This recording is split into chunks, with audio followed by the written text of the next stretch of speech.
Hey guys, what's up?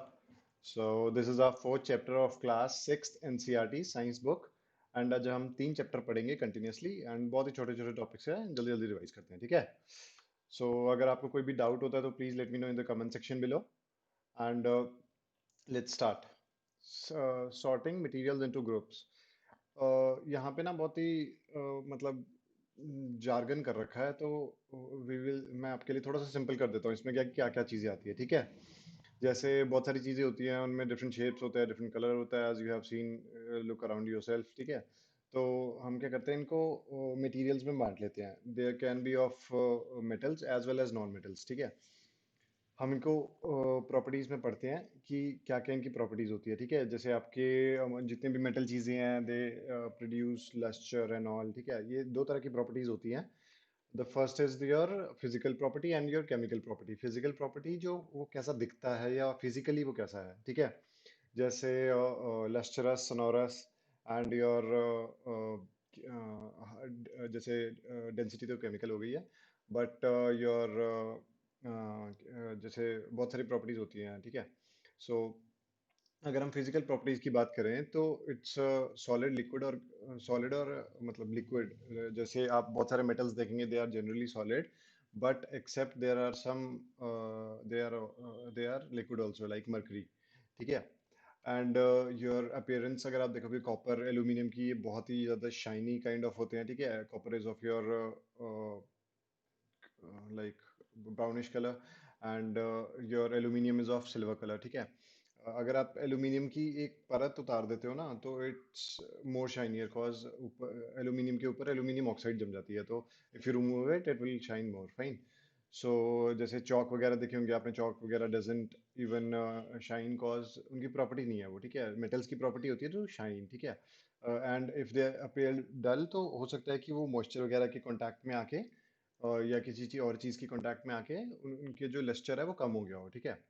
Hardness, hardness क्या होती है कि मेटल कैसा है, सॉफ्ट है कि हार्ड है? Like if you see a cotton, cotton is very soft, ठीक है? और जैसे आपके मेटल्स हैं लाइक पोटेशियम, सोडियम, ये बहुत ही सॉफ्ट मेटल्स है, ठीक है? Hard metals are your titanium, ठीक है? Your iron, these are hard metals, ठीक है?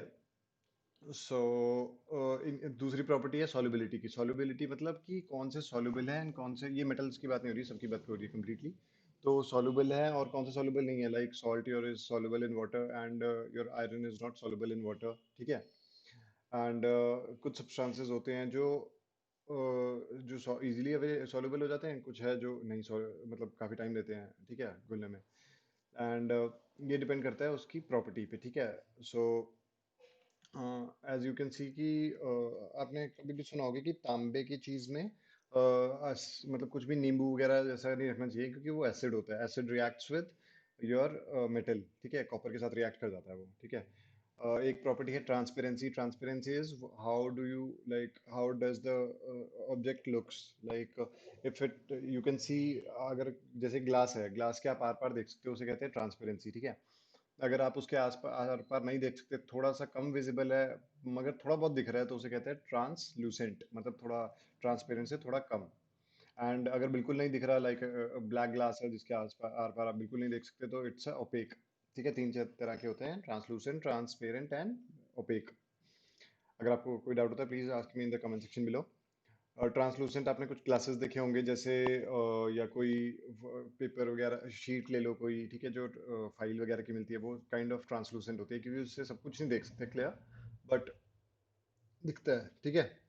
सो इसमें इतना ही, इतना कुछ खास नहीं है, ये ऑब्वियसली छोटी क्लास की बुक है, दैट्स व्हाई। एंड आपको कोई भी डाउट होता तो let me know. Let's go to the next chapter. Separation of substances. Substances को अगर हम सेपरेट करते हैं तो क्या क्या मेथड है उसकी, ठीक है? देयर आर लॉट ऑफ जो कि मिक्सचर्स हैं, तो उनसे कैसे सेपरेट करते हैं मटेरियल्स वगैरह को, ठीक है? जैसे कर्ड देखा होगा आपने, ठीक है? जैसे मिल्क है, मिल्क को जब हम चर्न करते हैं, मतलब जब हम उसे ऐसे सेंट्रीफ्यूगेशन करते हैं, मतलब ऐसे जोर जोर से घुमाते हैं, तो उसमें से बटर निकलता है, ठीक है? ये एक प्रोसेस है, आपके मदर वगैरह भी यूज़ करते होंगे घी निकालने के लिए, ठीक है? ये ऐसे भी करते हैं, ये चर्निंग, ये वाला भी देखा होगा आपने, तो ये चर्निंग कहते हैं इसे, ठीक है? And There are different methods like hand picking. Hand picking is used for a slightly larger size impurities, कि बहुत बड़े बड़े पत्थर हैं जैसे उनको निकाल लेते हैं, ठीक है। तो इनके अलावा भी बहुत सारे मेथड्स हैं, जैसे आप देखोगे कि threshing threshing is done in thresher these days की मैकेनिकल एक मशीन होती है। इसमें क्या होता है कि मतलब जो ग्रेन वाले अगर आप अपनी वो देखोगे फसल फसल को इसमें डालते हैं, एंड इसमें जो सीड्स हैं वो अलग हो जाते हैं, एंड योर व्हीट सीड्स मतलब अलग हो जाते हैं, और जो आपका बाकी है वो अलग हो जाता है, ठीक है। ये एक प्रोसेस है, ठीक है। ये फार्मर्स वगैरह यूज़ करते हैं ज़्यादातर। एंड दूसरा मेथड होता है विनोइंग। विनोइंग क्या होता है, एक पंखा चलाते हैं, यहाँ पे एक बड़ा सा पंखा होता है, यहाँ पे ऐसे लेडी खड़ी होती है, वो ऊपर से ऐसे फेंकती है धीरे धीरे धीरे धीरे, तो जितनी भी इम्प्योरिटीज़ हैं वो सारी दूर गिर जाती हैं, और जितना भी ग्रेन है वो नीचे गिर जाता है, क्योंकि ग्रेन इज हैवियर और इम्प्योरिटीज कम हैवी होती है, इसलिए दूर गिर जाती है, ठीक है। एंड सीविंग दिस इज, आपने देखा होगा जैसे हम छानते हैं, ठीक है। छानना is like, have you seen this कि आपके हाउस रेगुलर हाउस होल्ड में यूज होने वाली चीज़ें हैं, कि हम आटे आटे को छानते हैं ना जैसे, तो उसमें इम्प्योरिटीज रह जाती है, बाकी आटा नीचे गिर जाता है, क्योंकि आटे का साइज बहुत स्मॉल होता है। ऐसे ही बहुत डिफरेंट डिफरेंट तरह के होते हैं, जैसे आपने यहाँ पे देखा होगा जब घर वगैरह बनाते हैं, तो यहाँ पे मतलब पत्थर वगैरह ऐसे चुनते हैं, ठीक है। तो ऐसे बहुत सारे प्रोसेसेस हैं, और भी processes like sedimentation, decantation and filtration. Filtration में क्या होता है, एक पेपर होता है फिल्ट्रेशन पेपर, उसको रखते हैं, उसमें से उसके ऊपर पानी डालते हैं, सारा पानी नीचे गिर जाता है, और जितनी भी इम्प्योरिटीज है वो ऊपर रह जाती है, क्योंकि ये फिल्ट्रेशन पेपर है, ठीक है। सेडिमेंटेशन, सेडिमेंटेशन क्या होता है कि अगर आप एक पानी की मतलब गंदा पानी है मान लो, गंदे पानी को आप वो इम्प्योरिटी, ऐसी इम्प्योरिटी जो सेटल डाउन हो सकती है, ठीक है, लाइक बहुत बड़े बड़े पत्थर हैं या जो भी है, जैसे नदी एग्जांपल मैं बता देता हूँ। अगर नदी ठहरी हुई है तो उसमें से जितने बड़े बड़े पत्थर है ना वो नीचे गिर जाते हैं, ठीक है। अगर वो चल रही है तो ऐसा नहीं, मुश्किल होता है थोड़ा, मुश्किल होता है, बट अगर जैसे बहुत बड़ी बड़ी चीज़ें हैं वो सारी नीचे सेटल डाउन होती है, जो और जो मान लीजिए एक मैंने ग्लास लिया, ग्लास के अंदर मैंने मिट्टी वाला पानी डाल दिया उसके अंदर, तो मिट्टी थोड़ी देर बाद अपने आप सेटल हो जाएगी, क्योंकि मिट्टी हैवियर होती है, एंड जो ऊपर वाला पानी है उसे हम साइड में कर लेते हैं, दूसरे में निकाल लेते हैं। इस प्रोसेस को कहते हैं सेडिमेंटेशन, और जो पानी हम साइड में कर लेते हैं उसे कहते हैं डिकेंटेशन, ठीक है। सो इसमें और भी चीज़ें हैं, ठीक है, लाइक ये मैंने आपको बता दिया, कोई डाउट होता तो लेट मी नो। एंड ये पोर्स के थ्रू करते हैं हम, ठीक है। एक आपने सुना होगा कि हम फिल्टर्स वगैरह में पहले यूज़ करते थे सेमी परमिएबल मेम्ब्रेन। ये क्या होती है, अगर आप अपना ऑनियन पील देखोगे, ऑनियन पील की जो परत होती है ना, that is called permeable membrane, कि मतलब उसके आर पार ना एक मतलब पानी जा सकता है, ठीक है। इसको ऑस्मोसिस कहते हैं, ठीक है। रिवर्स ऑस्मोसिस भी एक प्रोसेस है, इसको इसके थ्रू हम फिल्ट्रेशन वगैरह करते हैं, ठीक है। सो ये हम बाद में डिस्कस करेंगे, not in that much detail अभी। तो एक होता है प्रोसेस होता है evaporation. Evaporation is when the conversion of water you do into vapour, मतलब पानी को आपने भाप बना दिया, उसे कहते हैं इवेपोरेशन, ठीक है। इसके लिए एक टेम्परेचर, रिक्वायर्ड टेम्परेचर चाहिए होता है, एंड कंडेंसेशन होता है, अगर आप मतलब वेपर को पानी बना देते हैं, ठीक है। This is called as condensation. So let me, saturated और अनसैचुरेटेड। सैचुरेटेड क्या होता है, अगर मान लीजिए एक ग्लास है, ग्लास में मैं एक कप चीनी घोल देता हूँ, ठीक है।